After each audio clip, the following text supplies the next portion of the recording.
So today, let's talk about Marcellus Williams. Marcellus Williams. Marcellus Williams. Marcellus Williams. We're talking about Mr. Marcellus Williams. Tonight, a Missouri man has been executed by the state, but a deeply unsettling question remains. Was Marcellus Williams innocent? If you guys are unfamiliar with Marcellus Williams, it's a black man who got convicted back in the 90s of unaliving a reporter. And he was set to be executed on the 24th of September this year. So who's Marcellus? Let's talk about Marcellus a little bit. Marcellus is a man back in the 90s who had quite the interesting criminal background. It's mostly about robbing donut shops, Burger Kings, houses, things like that. And at some point, he got convicted of going to rob this lady's house. After robbing her house, he took a knife from her kitchen and he unalived her. At least that's what the charge is. So her husband comes back from work and he sees his house has been roughed up and goes through the whole house and he finds his wife on the floor, bleeding, unalived. So he calls the police like any normal person would do, and they come and they start investigating. They collect hair sample. They find some shoe prints on the floor. They have DNA evidence from under Felicia's fingernails, and also they found a knife. The knife was also there. Amongst that as well, they found out that a laptop was missing, and also Felicia's bag was missing as well. So clearly it was a robbery gone wrong. But I want you to pay attention to that evidence because it's going to be important in a little bit. But anyways, even with all the evidence collected, they still weren't able to find the perpetrator for months. So eventually the husband puts up a $10,000 reward for anyone with any information to help out with finding who's responsible for this crime. So about a month after the crime, Marcellus gets caught up in another crime unrelated to the previous one, and he gets locked up. And he's rooming with this guy named Henry Cole. So at some point, Henry goes to the police and he says, "Hey, I heard about this reward money and I want some of it. I have some information that might be useful to the case of Felicia, the reporter who got killed." So he says to the police like, "Hey, listen, my roommate in jail confessed to murder. And in fact, just to prove that that's true, his girlfriend Laura knows something about it as well." So the police takes his word for it. And they go to question Laura. And they know Laura because Laura has had a few or more than a few run-ins with the police already. So the police goes to question Laura and she says, "Oh yeah, on the night of the murder, Marcellus comes home with a laptop in hand, blood on his shirt, scratches all over his neck. And then she goes to check his trunk and she finds a woman's purse in there.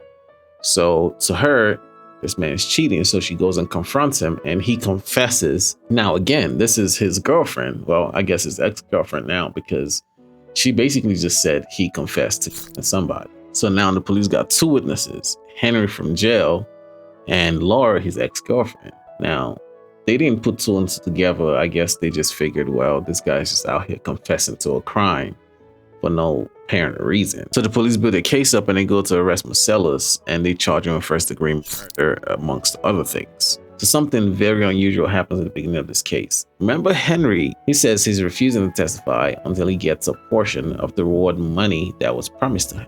Now, we know what Henry's motivation is. He just wants the money. The police goes and tells Felicia's husband to give him half the money already, and he does. Now, let's put this all together. Police goes and investigates. They find all this evidence. They find shoe prints. They find DNA under Felicia's fingernails. They find hair samples.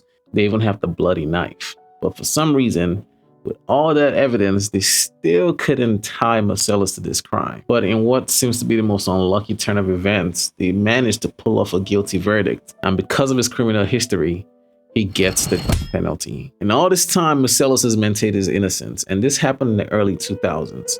But now let's fast forward to 2024, January 2024. A St. Louis prosecutor looking at the case files to vacate the case, which means basically throw the guilty verdict out. And he has several reasons for this. Number one, the DNA, to which none of it matched Marcellus. In fact, the original prosecutor and the investigator on the case had their DNAs on the knife because they kept passing it around with no gloves on.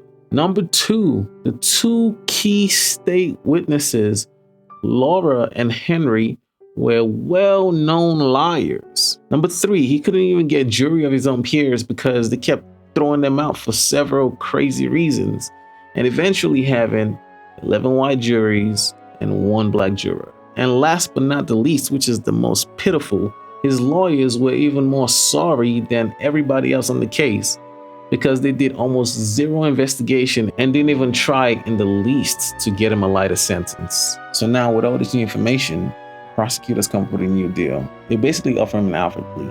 And I'll put a definition on the screen. And basically what an Alfred plea is when you're still maintaining your innocence, but because of they have a substantial amount of evidence or a huge, difficult case against you, you just decide, okay, I'm not guilty, but I don't want to stand trial. And in this new deal, he gets a life sentence and they vacate the death penalty. Now, it's crazy to me that someone who basically has maintained innocence for over 20 years take the deal, but at this point, you can't blame him for taking the deal. So he agrees to the deal. The prosecutor agrees to the deal. The judge agrees to the deal. And out of nowhere, the AG from Missouri comes out and says, nope, not so fast. And he takes the case to a higher court to make them stop the lower court from whatever they were doing, saying that, hey, the evidence that they had against Marcellus is strong enough to uphold the ruling. But also, no innocent man will accept a life sentence and spend his whole life in jail. So basically, he gives it to the judge to go and rule again to keep his sentencing date for September the 24th. Now, let me say this. All people are asking for is just that the judge gives him more time, because if the prosecutor is saying that he didn't do it, the family of the lady in question, Felicia, is saying that he didn't do it. Everybody is saying that the evidence doesn't point to him. Not even the DNA points to him. But for some reason, it's okay to give him the death penalty. And by the way, no one's saying free the man. All they're saying is just give it more time to make sure you're not prosecuting an innocent person. That's it. And if you're watching this right now, you must have seen what the judge decided on. Considering that there was a possibility that an innocent man was about to be sentenced to death, the least you could have done is at least give him a life sentence and more time to try to fight the case. I don't see how that harms anybody. It's just disappointing that we're here today. And honestly, there's no moral to the story. All this says to me and to a lot of people around the world is that America is not a real place. And America will America. That's all I got. What are your thoughts? Williams' last words were, "All praise be to Allah in every situation."